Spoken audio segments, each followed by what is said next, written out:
first of all. That would be Motorola because it was the largest bankruptcy in history in 1998, and I wouldn't have wanted to be there.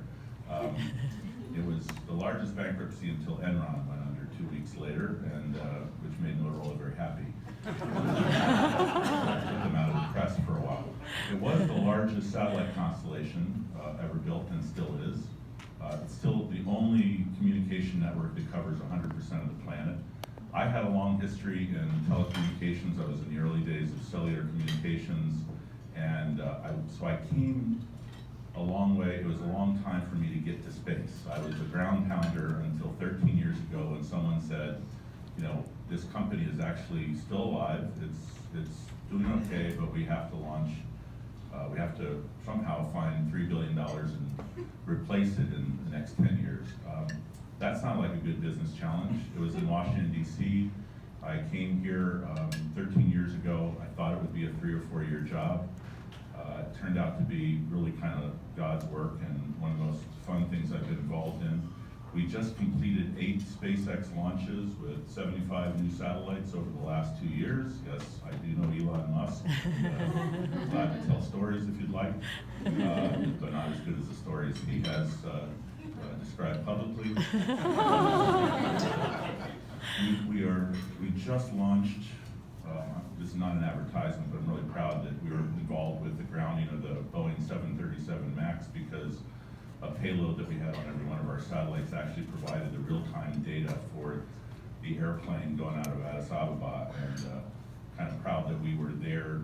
You know, the FAA didn't have the data and didn't have a black box, and so we were able to provide it to them, and it just went live yesterday, just a couple blocks down here. It's providing service over the North Atlantic. So there's a lot of really cool things in space, but that's why we're here to hear the real speaker of tonight, who has probably been involved in every aspect of the space world, going back to his early days, much more so than me. He got here legitimately by education and other ways.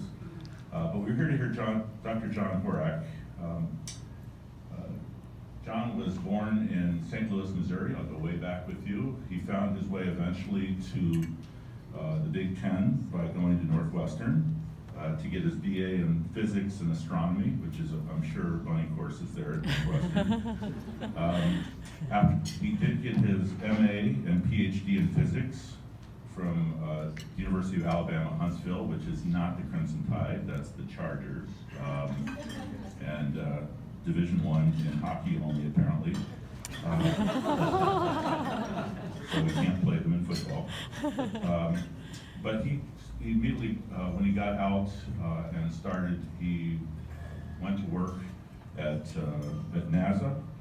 He's had an interesting experience, really a broad experience. He started out studying gamma rays, which I'm sure is what Buck Rogers uses in the, no, that's something else, I'm sure. But studying gamma rays, being involved in the payloads that were put on spacecraft to study that phenomenon. He became he was VP for all research at the University of Alabama at Huntsville, including something like 14 research centers and labs. He was a finalist to be an astronaut, but obviously when you don't, I guess, go to space, they put you in charge of things. So he became a senior executive at NASA's Marshall Space Flight Center, where he managed a lot of the activities there. But he wasn't just in science at NASA. He went out in industry. He became VP of Teledyne Brown Engineering, Space Systems Group, which is a full system engineering firm involved with all kinds of hardware that goes into space, managing hard engineering. He's published a lot. He's joined Ohio State, fortunately, and it's fortunate for us and the students at Ohio State. He is the inaugural Neil Armstrong Chair in Aerospace Policy and a tenured professor in the Department of Mechanical and Aerospace Engineering. He's very busy. As you can tell, he's very smart. And I'm really, really proud for our students and for all the people, and for him to be at Ohio State to bring that kind of expertise and leadership to continue to make Ohio State really a preeminent place for aerospace and space sciences, which it is. So, Dr. Horack, if you could come, and we'd love to hear what you have to say. Thank you.